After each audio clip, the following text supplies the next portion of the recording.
mis queridos amigos. Aquí les traigo urgentemente la última noticia de la semana, donde el cuarentena total fue avisado por el Ministerio de Salud en Enrique París. Ese cuarentena total va a estar en la región Maule, entre ellos Saint-Philippe, Los Andes, Rancagua, Malachi y la zona urbana Curicó, donde había muchos casos de cuarentena total. Por eso, tenemos, por protección, el Ministerio de Salud decidió poner cuarentena total en esos comunes.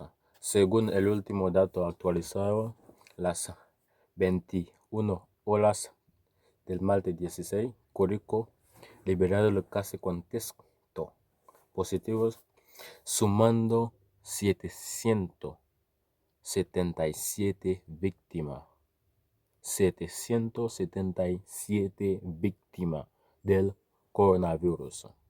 Por eso le traigo ese video para pedirle que en esa cuarentena total que se queden en sus casas. Por su protección, que se quedes en la casa, por favor, para proteger a más personas, para que no entras con el virus en sus casas y también para proteger a sus padres.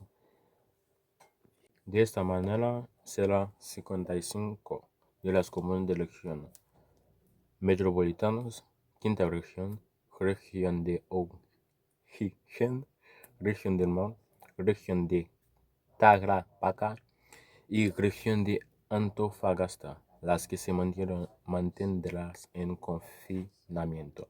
¿Cuál es la zona de Curicó que entra en confinamiento? El radio urbano de la ciudad de Curicó contempla cerca de 100.000 personas y la zona en confinamiento a partir de este viernes es la siguiente: mañana en la noche de mañana. ¿Cuánto duraría cuarentena?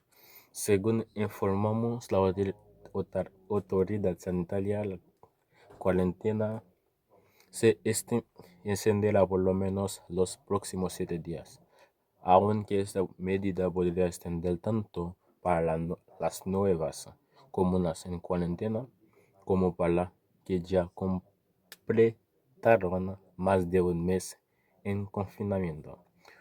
Eso es las cosas que los trajeron, y por favor queden en casa para que puedan proteger a más personas, y también si quieres salir debe usar mascarillas. Y también mira mi último video para ver cómo debes utilizar una mascarilla normalmente. Eso lo quería decir. Chao.